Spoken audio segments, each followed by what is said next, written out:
Yes, welcome everybody to the first live episode of Hoops and Football. I am joined with Chris from the TigerCast. We all know who he is. He's now the legend in podcasting, in my personal opinion, when it comes to the Tiger stuff. How you doing, Chris? That's very kind of you. I'm going well, thanks, mate. Good to be here. Footy's back. I know, it's Finally. good. Officially 1 week until the Blues play the Mighty Tigers. It still feels too far away for us, but obviously, hopefully the Blues get touched up tonight and we can do the same thing again next week. It would be nice. They are slightly losing right now, so it does make it a little bit more exciting if the Blue Jackets do end up losing, especially for the Charlie Curnow story behind it. It does. It's at the start of every year, there's always optimism for all supporters. We obviously saw last year that come crashing down for them early on, and it can happen to anybody. Sydney will be just as buoyed as what the Blues would be, I suppose, having a fully fit list and second year under Cox. So it's, I suppose an interesting contest to go the Charlie Curnow Cup first up. But, just as we're talking about off air, the opening round thing is still just rubs me the wrong way. Yeah, definitely rubs me the wrong way. I still don't get it. I think it's a moot point in my end. Maybe hopefully next year they sort of scrap it and realize it doesn't work and the fans don't want it. And nor do the players. From most things you hear about it, they really not keen on it.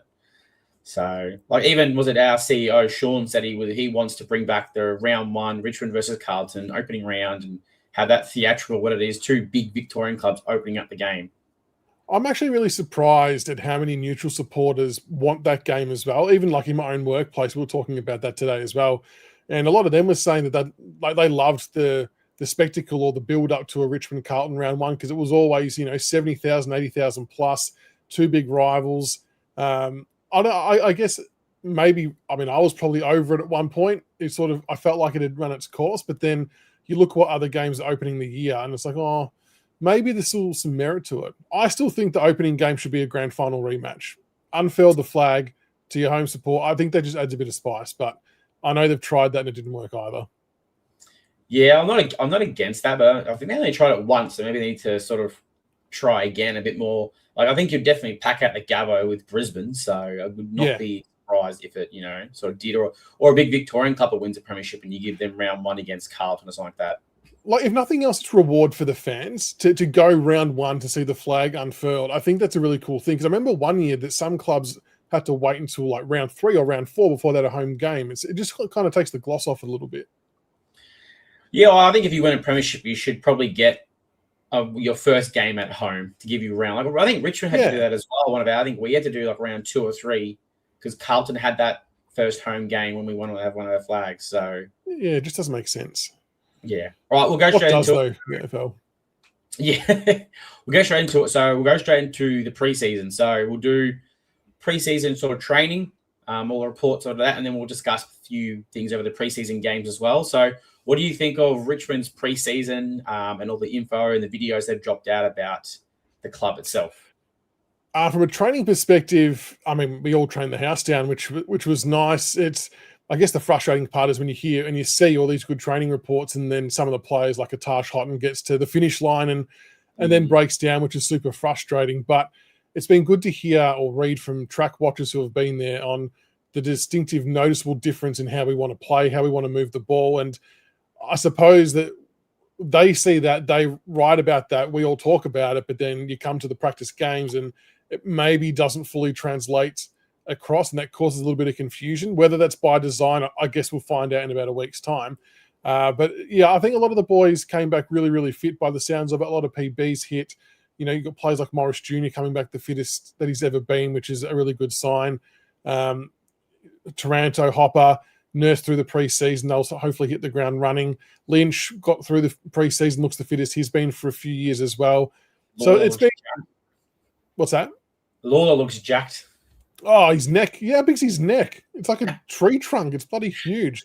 He's giving off Alex Rance vibes with that massive back and chest.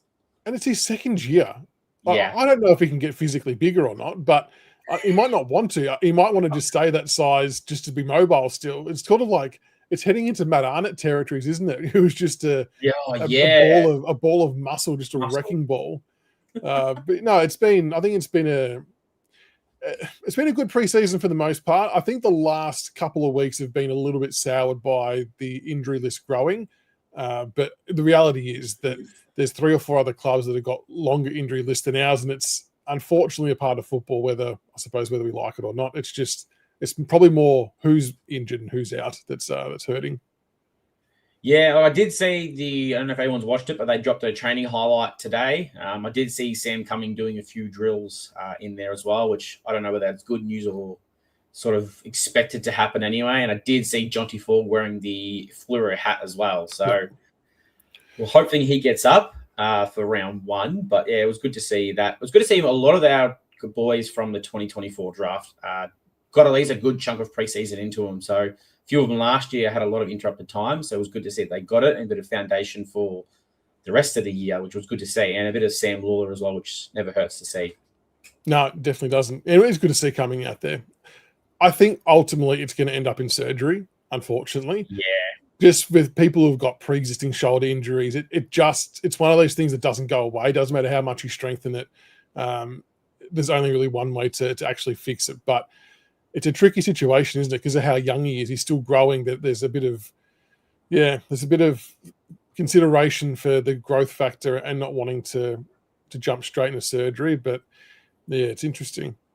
Well, I did see, or today, whilst I was at work, I was listening to Adam Uze on the radio talking to Gary Lyons saying that they know he'll have to have surgery, whether it's in a year's or 2 years' time.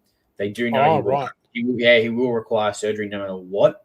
But they're going to give him the 4 weeks to see if it settles back down and then he can actually play the rest of the year, or it's going to require surgery. So that sort of gave me concern straight away that he probably should just get the surgery done now instead of dragging out another month and then we don't see him for most of the year after that, if they know he's going to require surgery no matter what. So whether it's now or in 2 years' time, he's going to have that shoulder fixed, and might as well do it now and get it done right. I guess that's the argument amongst supporters, isn't it? Like, do you wait the 4 weeks? What do you gain from the 4 weeks? Is there a real chance it could heal itself to a point where he can play? I don't know. You would have to assume they've gone and gotten multiple opinions on all of this as well. It's not just a one-man band. But yeah, it sucks that at some point he's probably going to miss a chunk of football, whether it's this year, next year, whatever it might be. But it's a marathon, not a sprint, I suppose. But it doesn't make it any less frustrating for supporters or the club for that matter. No, because he was looking really good. He was looking like he was primed for a round 1 debut straight out of the gate. So I actually had a video coming out soon to do who's pushing for round 1, and I had Sam Cumming as my thumbnail, and I was like, I can't do that now. I have to go back and re-edit all that because he's done his shoulder. Because I had him in with Dion Prestia sort of not being a chance of coming in. I was like, well, you bring Sam Cumming in, give him a bit of a taste, even if next week, the week after, Prestia's back. At least you gave him that taste of AFL and go back to the VFL and work on it. So, but it is what it is. So we go straight to the preseasons. We played 2 games. We did lose both of them. But I think we could probably all agree that we did see some improvement from last year to this year's preseason. Agree. The West Coast and Collingwood games last year were disaster, maybe a strong word, but they weren't great. It was a really, really young and a really inexperienced side last year. We did the same thing against the Bombers, obviously, with a lot of the boys being subbed off at halftime. I think, that first quarter in the Essendon game, I think we saw quite a bit of really exciting football. And if we can do that for prolonged periods, I think we'll trouble a lot of sides. And it sounds like internally the club walked away really happy from that game. I mean, result, again, doesn't matter. But they obviously saw enough of what they wanted to see. And I guess the unknown for all of us as supporters is, did they then change enough things to disguise what they were trying to do, or was what we saw against Melbourne, some of it anyway, is that our reality still? Is there still another gear?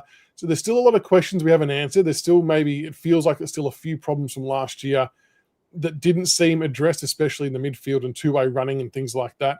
But you just don't know if players are trying to get through. But there were definitely more positive signs this year than last year, and some good individual signs as well, especially from someone like a Sam Grill.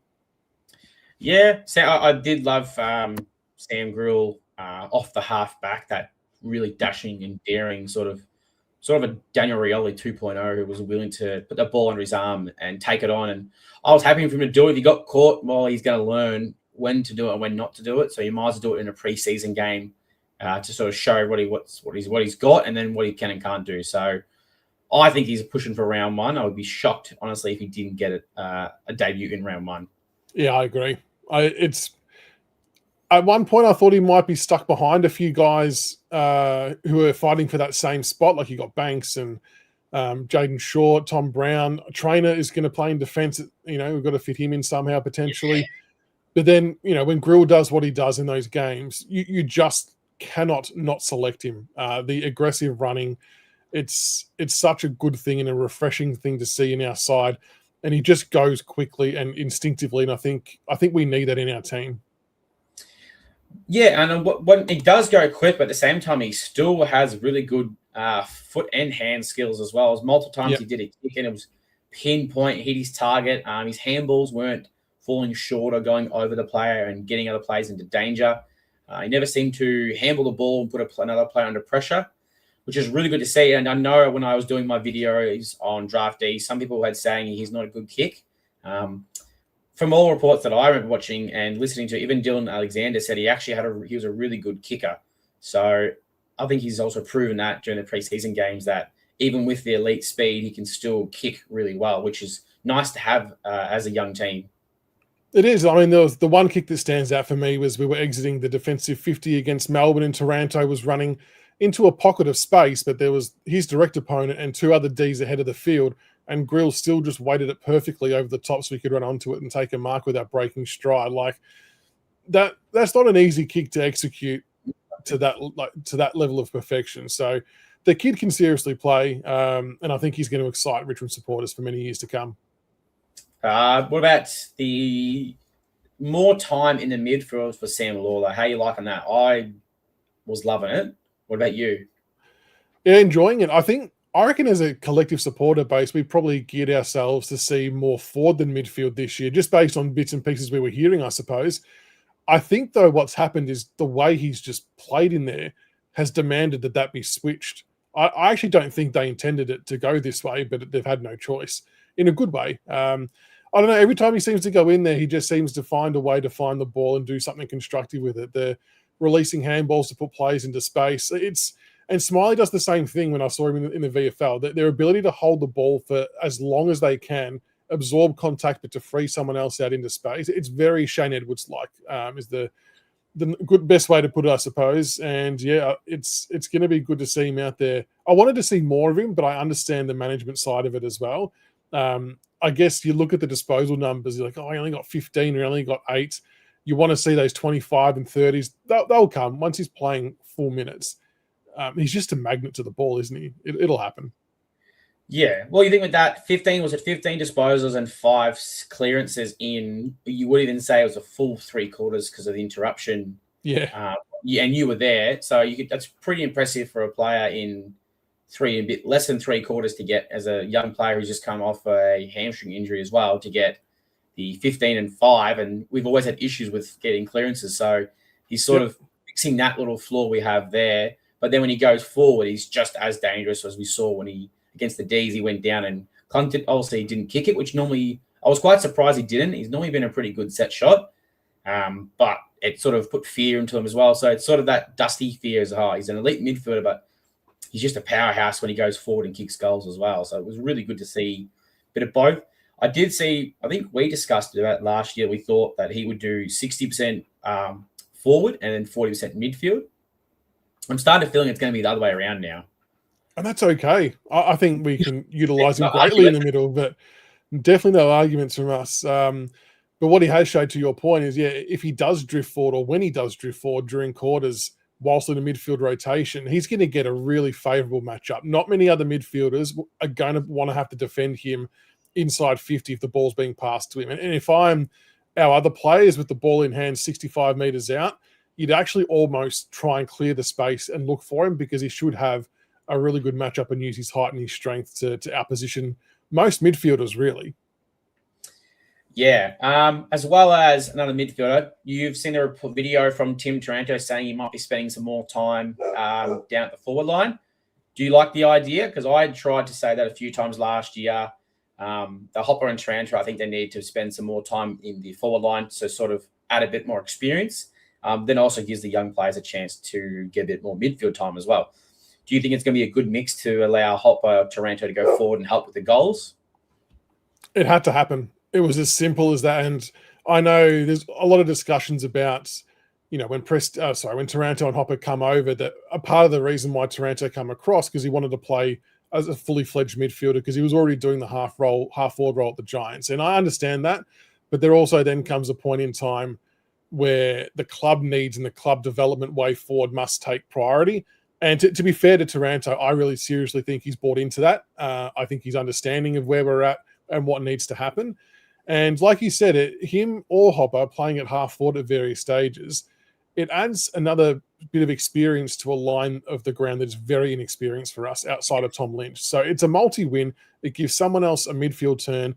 It's unrealistic to expect Taranto and Hopper to do 80 to 90% of the grunt work again. As much as I hugely respect what they did last year, it's not fair to ask that again. And I know they had to protect the younger guys a little bit, but now they need to start sharing it, mixing and matching. And I think we've already seen enough evidence that the blend of Hopper, Taranto, Prestia, even Ross as a 4 at the same time, it has its issues. And if we go with that, we're going to get exposed really quickly and it's going to upset a lot of supporters. You would like to think just from that Essendon game alone that they've got a really good understanding of what the mix should look like to get the best results. Yeah, I did see someone ask a question earlier. It was talking about with Sam Cummings' shoulder injury, do you reckon that would give maybe some Grill a bit more chance to play in the midfield at some stage during the year? Because they were trying coming a bit in the mid as well during the preseason. Not saying you'd get a large amount, but you'd think you would have, if Cummings was good, he would have got some time in the midfield. He would have definitely. You think you'd see we could see a bit of Grill just to add a bit of that speed with Houghton out? Yeah, it's an interesting one. I've been trying to work that out in my own head as well. I'm not sure whether they'll put Grill in the centre, but what may happen is McAuliffe, who I think is going to own a wing spot, maybe when he gets his chance to roll into the middle, then Grill pushes up to a wing because Grill on a wing does seem more of a natural fit for him just in this early stage. I just worry about his body size. Like Cummings a lot better built physically than what Grill is. And Grill's just got glorious pace and aerobic capacity. And I think the wing long-term is a good spot for him. He'll end up being, a rotator through the midfielder too. But yeah, maybe it just allows someone else to roll in there. They might though. They might roll Grill through there. There's no reason why they shouldn't. It's no different to putting Campbell or Rioli or anyone like that. He's got just an ounce of pace. It adds a point of difference. It adds exit speed. It adds chase down speed. So there's no reason why they can't. I just think they might go with the slightly older McAuliffe or Sonzi even, and then put Grill onto the wing, which is still a good win for him. Yeah, I definitely agree. It's a good win for him to get a bit more sort of up the ground running than he would be if he was just chilling down as a halfback. At halfback, he's probably going to do a lot of damage with that pace. I think clubs are going to fear him when he gets that ball in his hand in open space. But we'll see how it goes. We'll probably know next week when the team comes out where he's going to be playing. I wouldn't be surprised if he's named on the bench. Agreed. That would then allow him to swap in between halfback and wing if we sort of need to do that. But saying that, let's talk about the goals for 2026 for Richmond. What do you want to see? Maybe even for round one, what do you want to see coming out of round one that was different from last year? I mean, you'd rather not go behind by 41 points. It's a hard one at the top. Like we won the game, right? So at the end of the day, we got the result we wanted, albeit it was a bit of a grind to get there. But I think from the start, it doesn't matter if it's Carlton or whoever you play round one, you just want to see that intensity from the start. It's the two-way running and the adequate support of the midfield getting back to help the defence out. If we don't do that, we just leave our defence so exposed. And they're another part of the ground I feel bad for because they do a stellar job week in, week out, but there's only so much they can do if you're going to allow opposition to get easy ball inside 50. So I just want to see a higher level of defensive mindset to help as a team unit because I think that'll go a hell of a long way. And then it's just the quick ball movement. We all want to see that run and gun. There's a time where it works. There's also a time where it can't be done. And I think we need to be really understanding of that too, that we will see bombs and kicks down the line. That's the reality of football. Doesn't matter if you're Brisbane, if you're Richmond, if you're West Coast. It's going to happen because teams are good at blocking off what you want to do and what you want to execute. So as long as we're comfortable with that, but as long as we try things, switch the ball around the back line, change angles, shift zones, you just want to see something more progressive than last year. And I think we will. The unknown is how good have the opposition all become to be able to counter what we do. Yeah. No, I definitely agree on a lot of those points. I would like to see maybe a bit more youth in the middle is a bit of a goal for me. Doesn't have to be all the time, but I would like it to be. If you've got Hopper in there, you're going to have at least one of a Kane McAuliffe or a Sam Lawler, Tyler Sonzi, and then rotate it when you've got Prestia in there. It's somebody different at all times. It's not just the whole Hopper, Taranto, Prestia. Yep. I think those days have to be done because it didn't work, and it felt like we're just beating a drum that wasn't going anywhere because I think you said it a few times. I think I said it on a few times when I jumped on with you that playing the same three midfielders every single time was just becoming so easy for the other clubs to read that, and they know what it was going to be, and it was easy for them to guess. That's probably another thing I want to do. I'd like to see Adam Uze maybe have a few tricks up his sleeves every now and then to pull them out, make a big call, and just switch a player to sort of surprise the other teams. And it's good to see what he has in his arsenal as well, because he's still a young coach obviously in the senior coaching world, going into his third year now. So I'd just like to see maybe a bit more development from him as well, and the game plan would be a nice one to see. How do you feel about tagging? I was asked about this in a comment on a video. I guess Ross was probably our go-to tagger, but I actually feel like he's gone past doing that. I think they're going to want him to be his own player. But how do you feel about us using someone as a tagger just as a general rule of thumb? I love it, actually. I really do. I hate the fact that a lot of the AFL teams have gone away from having a tagger because it's always good to have in your belt. It's just as a backup. Like Kane Lambert did it for a fair few years for us as well, not to sort of stop the player sort of getting, that 30 plus disposals, but it was, he's still going to get his 25, but they're not going to be easy disposals to get. I mean, I'm going to get it because he's taking me to where the ball is. Because Jack Ross actually had that in an interview after we bet West Coast when he tagged Harley Reid. He actually ended up saying it was really good, a bit of a lesson for him because Harley Reid was sort of taking him to spots that he normally wouldn't go. And he was sort of learning as he was going off what Harley Reid knows as well. So I think it's a really good lesson for young players as well. I could see Kane McAuliffe do it. I reckon it would be a pretty good one for him. Maybe not all the time, but maybe it's, hey, going up against Geelong, go tag one of their elite mids and sort of learn as a lesson to learn to get better as a player. Hey, go follow Zach, go follow Butters, reverse and Port Adelaide, follow him around for 4 quarters and see what you can learn and see what you can do at the same time as well. Do you do it from the start, or do you back your guys in first and see how they go head to head and then make the call sort of within the game? I would do it within the game because we've seen it a few times last year where they tagged at the start, first 2 quarters, and Jack Ross did it, and it was really good. And then he just pulled the pin on the tagging, and then that player just took off, and we ended up losing the game where we were in the fight in the first 2, and then afterwards he pulled the pin on it, and then it didn't work, and we actually got smoked. And a lot of the commentators are saying we don't understand why they pulled the pin on the tagging because it was actually working really well. I think Adam Uze said he doesn't want to have to always rely on the tag, but sometimes it's a lot of clubs have won premierships and been successful of having an individual tagger that sort of controls the flow of the game. Like how many players tag Dangerfield and Ablett? How many people try to tag Dustin Martin? If you don't, we saw what Dusty can do. If you don't, sort of try and slow him down. Yeah, exactly. That was my preference. All right, so we'll go straight into your best 23. I'll let you explain who you picked and why you've picked them there, because I have seen yours and I know you've put your man in there and you're pretty happy with it as well. All right. I did, didn't I? Yeah. Right, there you go. Yours is up there.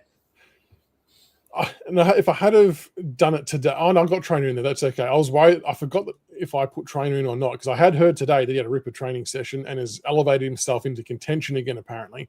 Backline, Broad, Miller, Trainer. I'm working off the assumption that Nick Vlaston's not playing. And I know he trained today and did the match sim. I just don't know if he's done the full body of work in the preseason to get picked for round 1. I know he's a seasoned veteran, and that does count for a lot in terms of pre-seasons. I just worry that his body's been really niggly, and I wouldn't be shocked if we erred on the side of caution. But if he's right and ready to go, 100% you're playing. So no qualms there. But assuming he's not, I would put Trainer in that back pocket spot. Halfbacks, Sam Banks, Noah Bolter, Jaden Short. I really liked the tandem combo of Banks and Short last year. And I was actually worried that Banks was going to go back into his shell once Short returned to the side. So to see them both take on an attacking type role, I thought was a really good thing.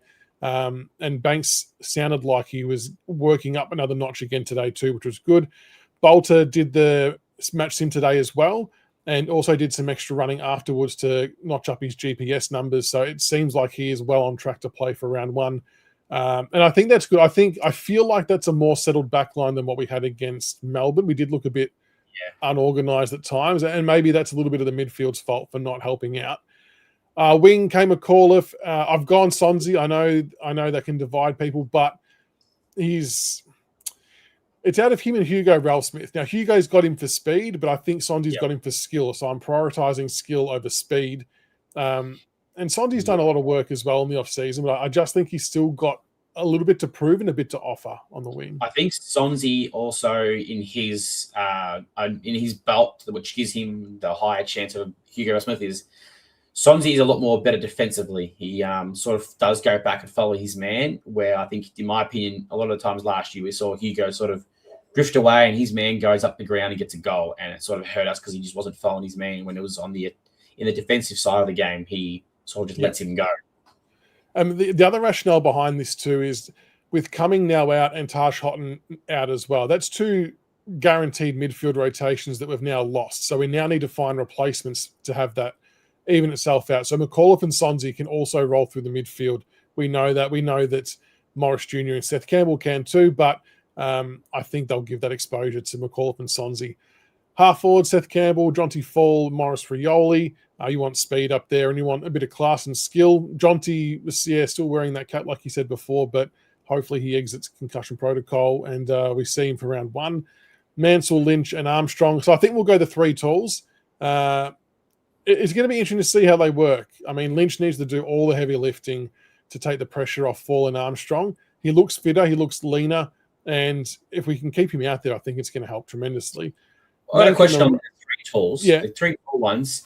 Do you think we did that against Melbourne? Do you think that causes a little bit of an issue when we have three tools on the ground and not enough small defenders? Because I noticed it against the Ds where it pretty much we got it into our forward line. If we didn't mark it, it was just coming straight back out, and it was coming back out with ease.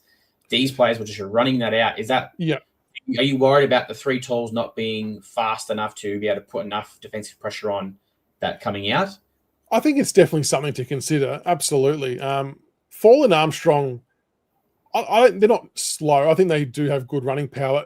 Definitely Lynch. And I've said this for a year or two now that when teams mark it deep or if they've got a kick out, I don't want Lynch on the mark because it's too easy to run past him and gain 25 metres and for free, essentially, and then they're kicking it long and exiting. So I think we do have to be a bit more strategic.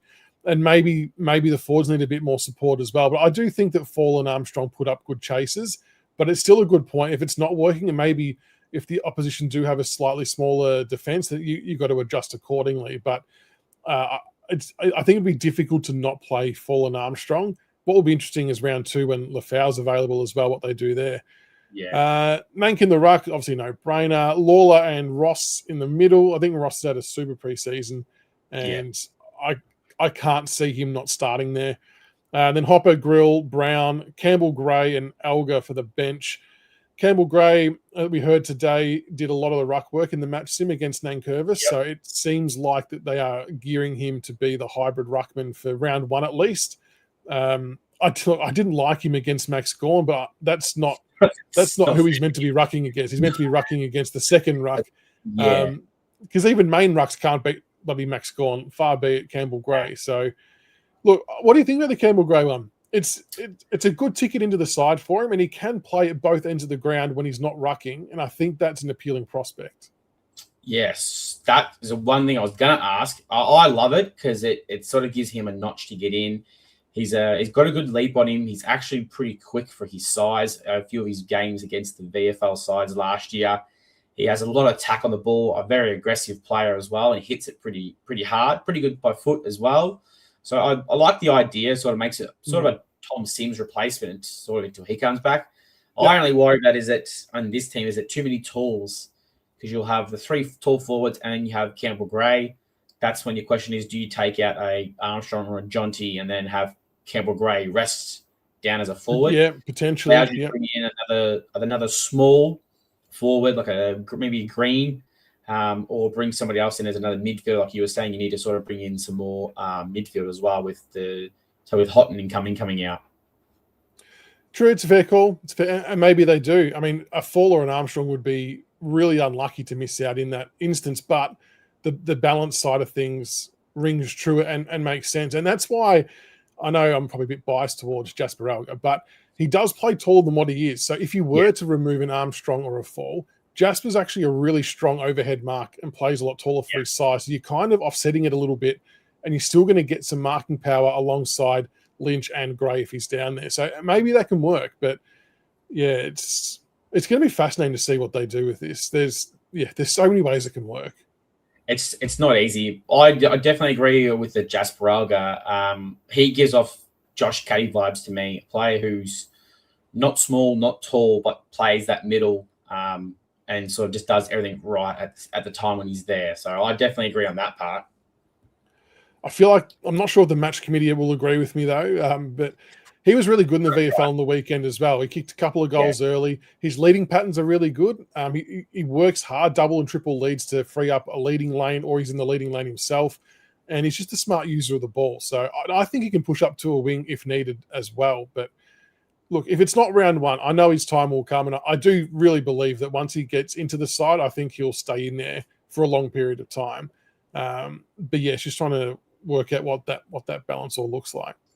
Yeah, I think he needs a good month at AFL level. I'm not a big fan of when they bring you in for a game and then they drop you back out straight away. Yeah. You don't learn anything from one game. Give somebody at least a 2 to 3 week block, which gives them a chance to sort of work out what they've done wrong to be better, which is really good.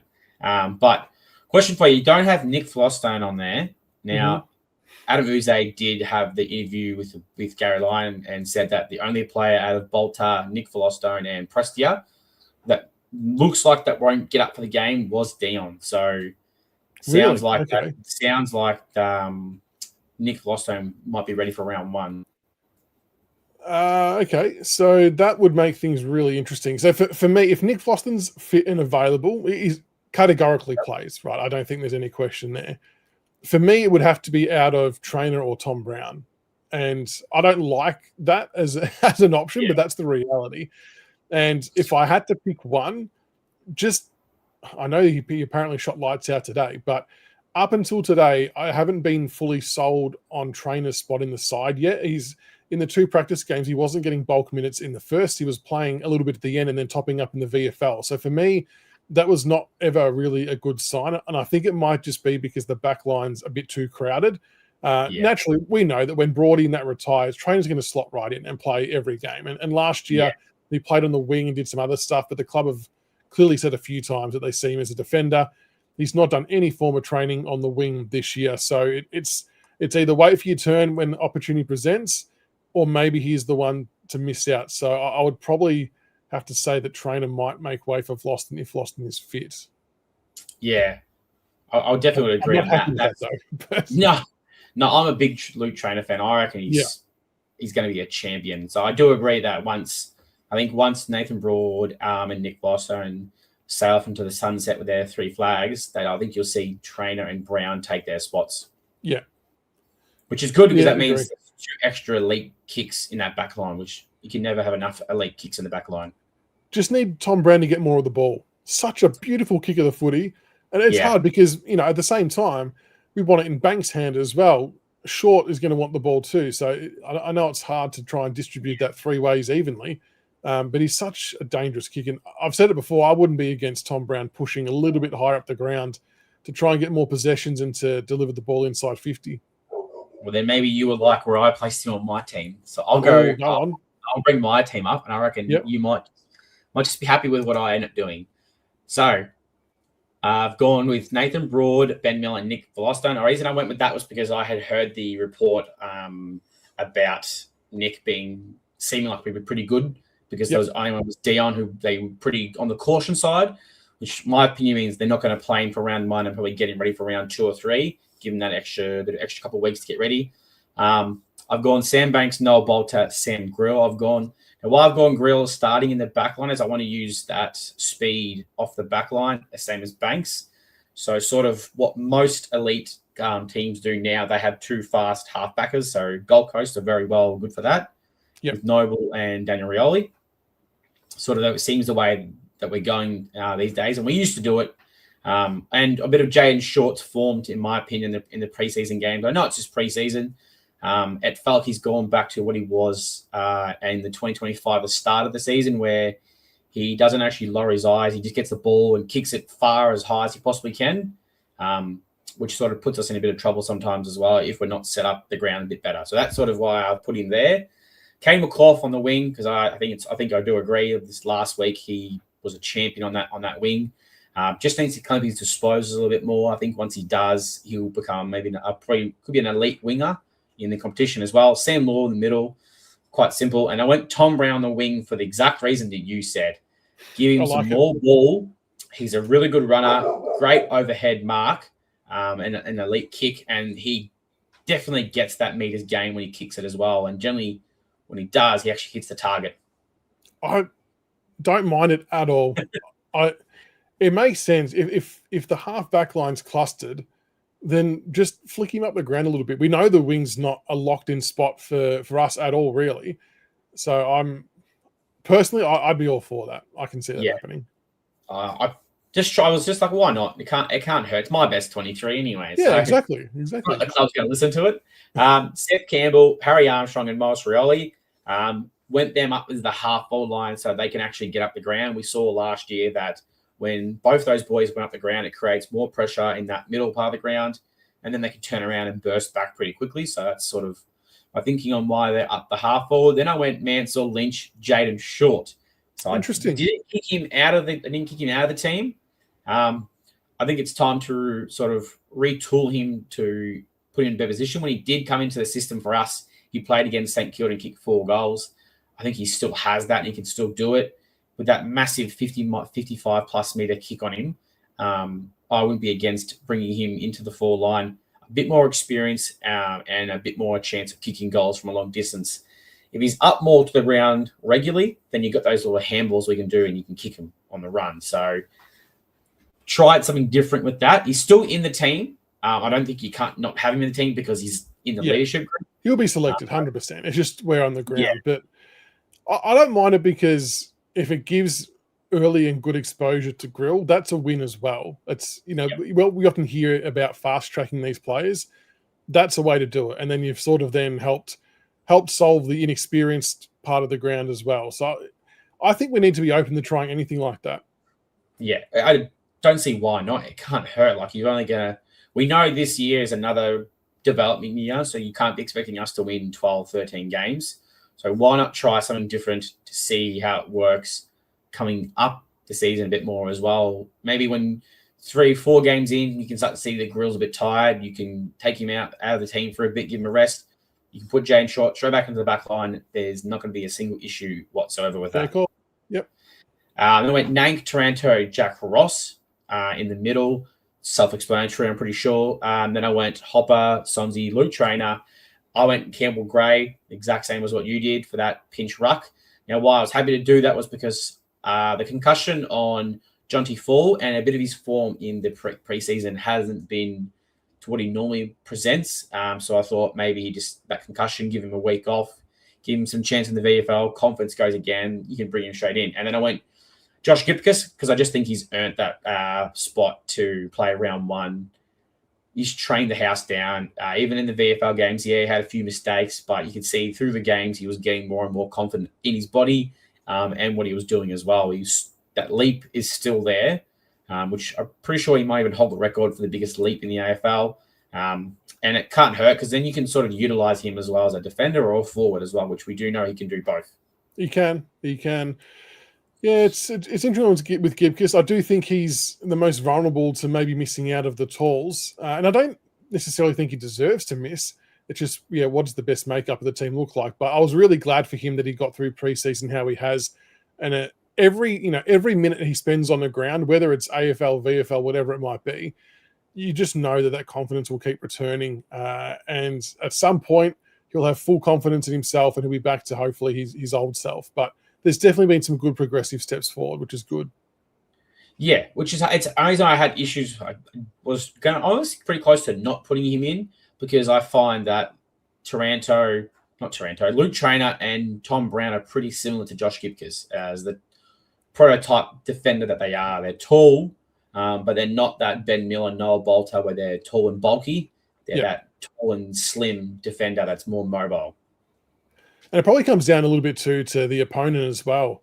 So I don't know. Are the Blues running with two big forwards? And they've obviously got Harry Mackay out there. Who else have they got at the moment? They got Kemp playing right now as well. Okay, so as long as it dictates that the matchup dictates that we can play Brody Kemp. How tall is he? Does it tell us on that's just what I was looking at right now as well. 192 centimeters, Brody Kemp. So so he's right up there with what Luke Trainer. Well, Luke Trainer and Tom Brown and Gibcus would be taller, but he's not a very body player. I feel like Gibcus might be like closer to a 195-ish maybe.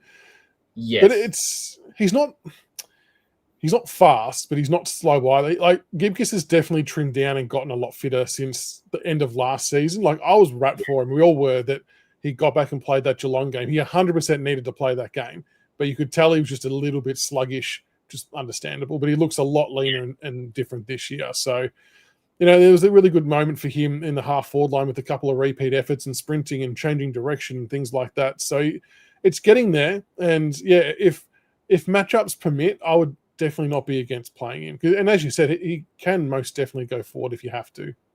And it's interesting because having Campbell Gray and Gibcus, they can both go either end. And that's actually a really good luxury to have. It's a really interesting dynamic. Well, you can do the exact same thing with Tom Brown and Luke Trainer because they're juniors. They both do the exact same thing as well. So you've nearly got 4 players that can be versatile in defense and attack. As long as they're brave enough to pull those triggers at times. Luke Trainer is. He is, yeah. But no, there are plenty of options. And I think being a flexible player positional-wise is such a big asset to have. It just means you can throw banglets around a bit more and try things if something's not working. And you don't necessarily lose something, but you might stand to gain something that you couldn't once gain. So that's, as long as they've got the courage to actually try it, though. And I think they will this year. I think the protection of the younger players is now no longer a thing. I think it's now let's roll with what's going to work and let's try a few things. Well, I think you have to. I know last year you could say that they sort of tried to baby him or finesse him to sort of ease him into the system. But I think he's better off to get him more exposed sooner rather than later than sort of trying to ease him into it. Because either way, it's going to be a shock to the system, whether it's now or it's in 3-4 weeks' time. So yeah, exactly. I'm definitely not against just put him straight in there and see how they go. Because we could end up turning, like we've done it before, a lot of clubs have done it before where they draft a player, they go, well, you can't fit there, we'll try you somewhere else. Stephen May was drafted at Gold Coast as a forward, but then couldn't do it because you had Tom Lynch, Charlie Dixon, a bunch of other players, so they turned him around and put him in the back line, and then he ended up being an All-Australian defender. So it's funny how that happens, and I reckon as supporters, we get very fixated on the position the player was playing in their draft year. In reality, it doesn't really mean a hell of a lot. It's nice if they can stay in that spot because they understand it, they know it, they've played it. But if they've got talent, they've got talent. And yeah, it just sometimes works the other way. They just end up going to the ground just due to circumstance. And then, they're elite athletes. They'll make the best of it and they'll make it happen. Well, who was it? Cal Hooker said that he was a defender as a junior. And then when he got to Essendon, they put him as a forward, and they reckon it was the best decision for them to do is because he knows how a defender works. Yes. What they're looking to do to try and stop their forward. So sometimes that's why they say the defender always makes a better forward, and a forward always makes a better defender because they know what what you would try and do to stop your opponent if you were playing as a defender. So exactly, that was like the idea. And can you hear my dog going off? I can hear. Close the window. It's very loud. See if that's gonna stop it. I doubt it. She bucks all the way nice. All right, so we've got maybe Lawler Smith matchup round 1. What do you reckon? Would you be happy with that? Go into the Q&A section now where you guys can just send some questions to me, to Chris, and we'll just answer them as we go, and then we'll go from there for a bit longer. Then we'll call it there soon. What's Jager on? He's on 16 disposals. Oh, look, I think we'll see them stand side by side at one point. What I don't want to happen, though, is I don't want the commentary to start about, we should have picked Jager instead of Lawler. Like we've just got to back the club in. We've got to back Lawler in. They're two very different players. Please, don't get me wrong. Jager's going to be a great player. I love him, and I would have been equally as happy. But for what we need, having that explosive, powerful midfielder, I think we're going to be fine with Sam Lawler. It will be cool to see them lining up against each other. But yeah, I think we will. Well, I mean, there's a significant size difference between the two. Yeah. And I get that people will say that. I saw that last week straight away when he got his 37 disposals and a goal. Like, Richmond should have gone after him. But sort of not what we need. We don't need an accumulator. We sort of need my point is like a vocal point of the midfield. This is who we're going to have, and we're going to build around him, not because he can get 37 touches. Look, it's great he got 37 touches, and everyone's hyped for that. But when you look at the stats, someone who had 37 touches, he had like 290 meters gained. And that's great. There's different facets to it, isn't it? I'm not at all suggesting that Kane McAuliffe's going to be a better player than Jager Smith, but if we keep playing Kane McAuliffe on a wing for 85 to 90% of the game, he's going to get 25 plus disposals most weeks, I think. And I think form suggests that will happen because he was tracking again to get that. So we kind of then find ourselves an accumulator anyway. The difference being, to your point, is McAuliffe takes ground. 461 meters gained last week. And okay, granted that he could have maybe lowered his eyes and hit a few targets better, but he's getting the ball moving forward. And that can sometimes be really valuable. No, I definitely agree. I was going to say that was my exact same thoughts. I was going to say is that Kane McAuliffe had 17 and he had over 400 meters gained. So it shows you that you don't always have to have 37 disposals to have an impact. Sometimes you can have 15 and change a game just like that. Dusty did it plenty of times. Was that he didn't get the 20 disposals. He averaged towards like 20 and he still kicked 2 or 3 goals and changed the game just by those 20 disposals. So I think the problem that we've had, though, is we don't have a lot of midfielders that get that 30 plus. And I know you don't necessarily need it week in, week out, but like, can Lawler be that 30 plus possession player on some weeks? I was probably not responsible to think of that every week, but I can't see Taranto and Hopper doing it consistently. Prestia probably won't consistently. So it's like, do we need someone to rack it up, or do we just spread the load? I'd rather spread the load. I think it's what it seems to be. Never seems to work when you have one player that sort of gets more of the ball than anybody else. Brisbane, the last 2 years have proven that you don't have to have like Lockie Neal got a fair bit of the ball, but he was never getting that 35 plus every game. They prove that you don't have to have that. If you just have 5 good to great midfielders and they all share the load, then that it works. You're going to have games where one player is going to get more because they're on fire and they're going to get that 35 to 40 sometimes. It happens, but Richmond proved it as well. Collingwood's done it as well for a long time. Geelong has proved it for a long time. That system with multiple players, it works. You don't require a player to get a shit ton of disposals. Sorry for the language, but yeah, it just doesn't work for me. I think Lawler, if he can average when he's hit his prime, he can average 25. I think that 25 will be devastating because it's probably going to be 25 and 2 goals, maybe nearly a game, because I think he's capable of averaging nearly 2 goals a game. What did he play 11 games last year and kicked 11 goals? So you could guarantee you can nearly average a goal per game. So you're going to get 25 and 1, 3 to 4 clearances every bloody game as well. And you'd be looking at, 2 to 500 meters gained. Now, his biggest issue for me, Lawler does a lot more handballing right now than he does kicking. Well, I want to see that change that way around. I think he's probably one of our better kicks on our team. The problem is you just don't see it or know it because he doesn't do it that often. Yeah, I'm the same. But yeah, it's hard because the handballs are good. They release and they do a lot of nice things. It's interesting though. I think you're right. I think he can kick 1 or 2 goals a game. I don't think that's unrealistic just because of the matchups he's going to get will be so favorable. And if he if he can put out 20 to 25 goals this year, that's a really good step forward. And then, Jonty and Armstrong hopefully do something similar. What about Tom Lynch? How many goals do you think Lynchy could be good for this year? Call it a pass mark. What do you think a pass mark or a realistic target for him is? Love, how many goals has he got now? Because I reckon he's close to hitting a milestone soon with goals. Love to see him push towards 50. Like he should be, because he's a ginormous of a human being. He seems to be a bit more flexible again. Like I know the last few years he's been running around like a sort of was he 32 in an 80-year-old's body.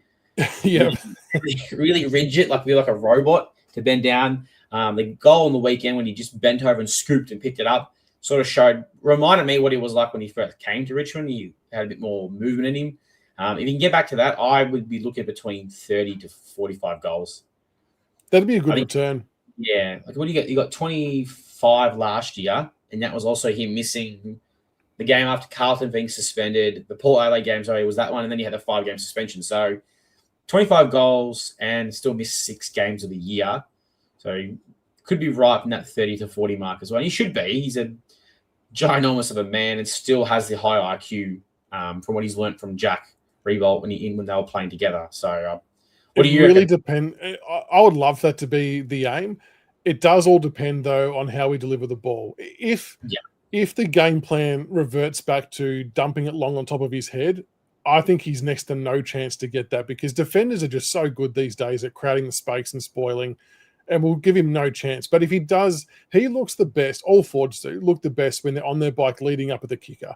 So if we can create space and move the ball quickly, not ruin our counter-attacks and get him going nice and freely, there's no reason why he can't. He 100% looks so much fitter and leaner, and it's probably more about the accuracy too. Like he did miss 1 or 2 really gettable goals against the Ds, then kicked that really hard one, the pickup one you talk about. And that's a big thing for us for 2026. We must have a better conversion rate from all forwards. Like Jonty, bless him, like I love him, but he just missed a lot of goals last year that he probably should have kicked. And that could just be a confidence thing. It could be a lot of things. But if we can improve that by 15, 20%, we will be in a lot more games than what we were last year.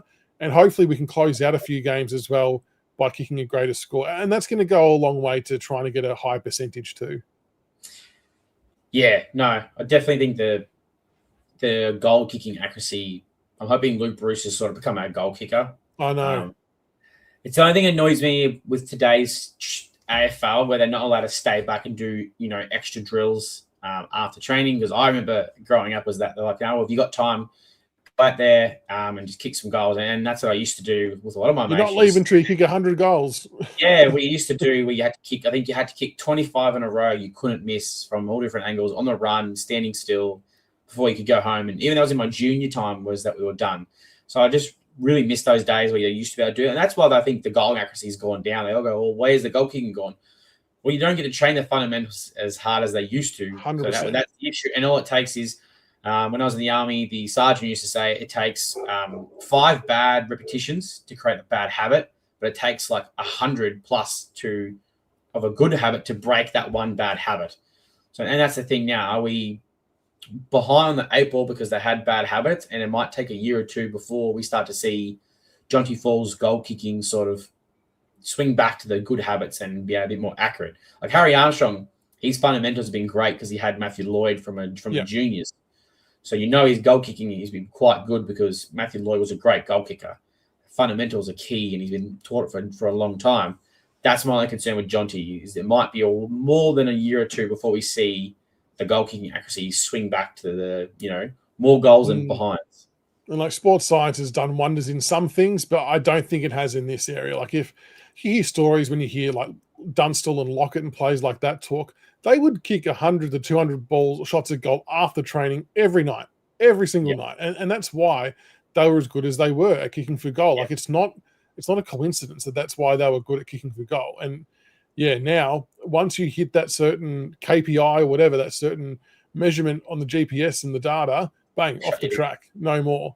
It's a shame because whichever team, and this is very hypothetical, but if there's a team out there prepared to buck that trend, I think they'll reap the benefits of improved goal kicking ahead of Yeah. other teams if they're prepared to just ignore some of that data and just actually get the repetition and get the routine down pat. I think, and it doesn't have to be all players. It would just be, your main Of guys, I course. suppose, who are having shots for goal. But Yeah, then I suppose the flip side is if it backfires and someone hurts himself, then everyone will be piling in saying it's overuse injury. You should have known better. So they're damned if they do, and damned if they don't. I'm not sure of that because that's the same thing like Taj. Everyone's like, oh, maybe we overworked him. Well, we didn't because he was fine for the whole preseason doing it all, and then all of a sudden he's hurt. So I don't know whether it was maybe he's not getting enough training into him, and it's a small nigglement because a lot of reports coming out the players don't train as much as what they used to, say 5-10 years ago. Yeah. Well, 5-10 years ago there was a lot less injuries. Now it's just players dropping like flies. Geelong won't have Daniel Fielder and Jezza because they're injured. Do you think, and I know this doesn't apply to older players, but we're talking about this at work today. There's obviously a lot of injuries happening to the young kids when they enter the system for a whole wide range of reasons. Do you think they need to seriously consider increasing the draft age year? Do they make an under-19s comp so they get another more year of physical development, growth, maturity before then entering the AFL system? Because it's interesting. Like if these kids go to a club like Brisbane, who are up the top, they do get the time they probably need in the reserves and just come through slowly. But they come to us, and we all love it as supporters, but we do see them and need them to play well soon, and they're getting exposed a lot earlier. So is that somewhat of a hindrance? Do we need to increase the age like they did back in the days? They used to be under 19s for all sides. Maybe you still draft them, but you make it a rule. Maybe in-house, but Geelong does it really well. They don't play most draftees for the first year. They spend a year or so in the VFL getting a bit more development, dietary, sort of getting themselves ready for when it's their time to come to seniors. Now, it's probably a bit easy because Geelong is always playing finals. Yeah, it's easy to say. But then you watch like Shannon Neal, well, where did he come from? And all of a sudden, bang, he's this big bulking forward who's played 2 years in the VFL, and now he's a monster. And everyone's like, oh, why can't we find these guys? Well, you probably do find them. But the fact is you put him out straight away and then they go and do a hamstring or something else like that, and they're out for the season or an ACL because you're pushing them to be ready for round one, where Geelong sort of takes that pressure off them. Yeah. But it is very dependent on where you are on the ladder, isn't it? Or the footy cycle as to how much you need to play. But like Adam was saying, I can't remember when his interview was that he goes, oh, we get the first to 4 year guys, the date, and goes, so we have them for 3 weeks and then they're gone for 3 weeks and then they're back. Is that really a healthy thing for a player to be? Hey, we're going to train you. Train your ass off for 3 weeks, but then you can go rest for 3 weeks, and in that 3 weeks we can't talk to you, we can't give you any training, we can only give you stuff to take home with you, and that's it. And hope that you as a professional will maintain that, and then come back again in 3 weeks' time and be ready to go. I don't understand why they don't do. Hey, you come in, then you've got 2 weeks off, back in it again, or everybody comes back at the same time. Seniors and it's interesting. at the same time, 2 weeks off, back to training.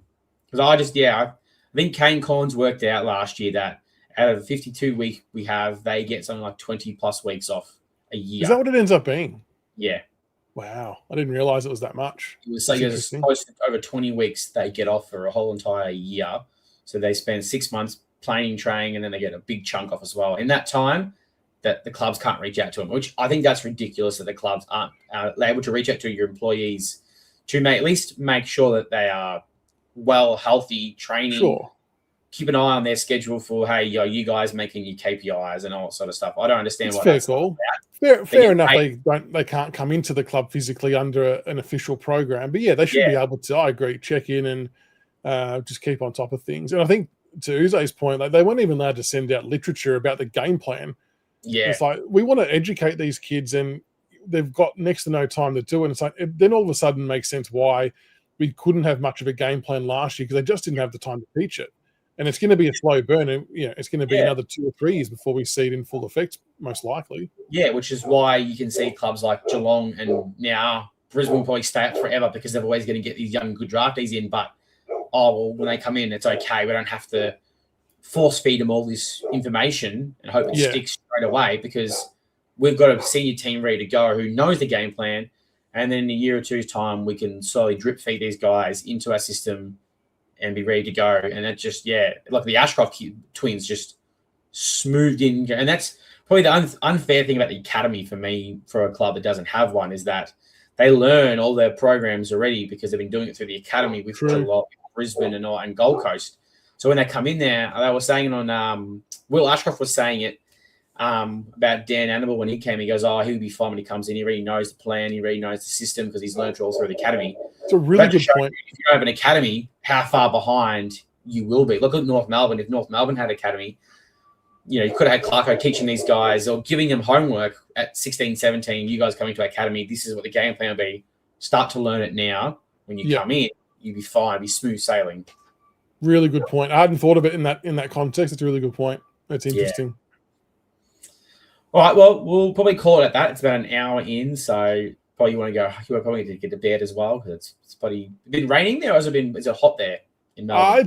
It's muggy. The rain held off today. It was a little bit sunny. We went for a walk at lunchtime and it was a bit sunny, but no doubt it'll pour rain at some point, being Melbourne. Yeah, well, hey, they've already got reports of cyclones up in the northern state already. So really, shit, I'll stay safe. No, well, I'm pretty good. I'm in the mid-north coast, but I'll probably miss. It always seems to miss us. It always seems to just really close to you and then just blows right over us. But it's all for the bloody Queensland games. There's a chance it's going to be really so big storms going on there again. Well, is there a chance they'll call them off again? Have they talked about that? The club hasn't, but I've seen the news reports coming out saying Queensland's getting warnings of cyclones. Could you imagine they do this big hoo-ha, putting the games in the northern state and it gets called off? Bloody hell. Maybe it'd be that could be the end of it.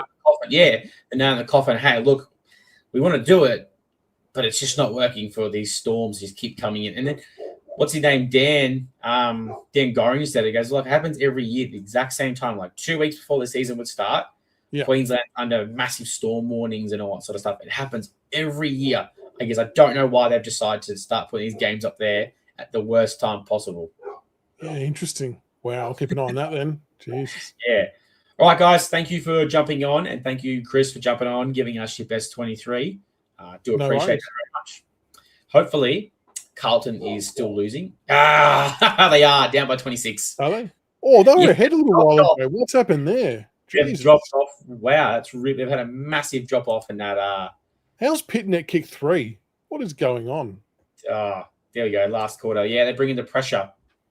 Okay, well, that's good. They've capitulated. That's a win. They're showing how we're getting back to the original. Carlton seems to be doing the same thing. First 2 quarters, really good, high intense.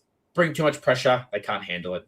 I look forward to checking my group chat with the Carlton supporters in it. I'm sure they'll be shattered at the moment. All right, guys. Thank you. As always, guys, go to my Tigers and see you next time. Go Tigers.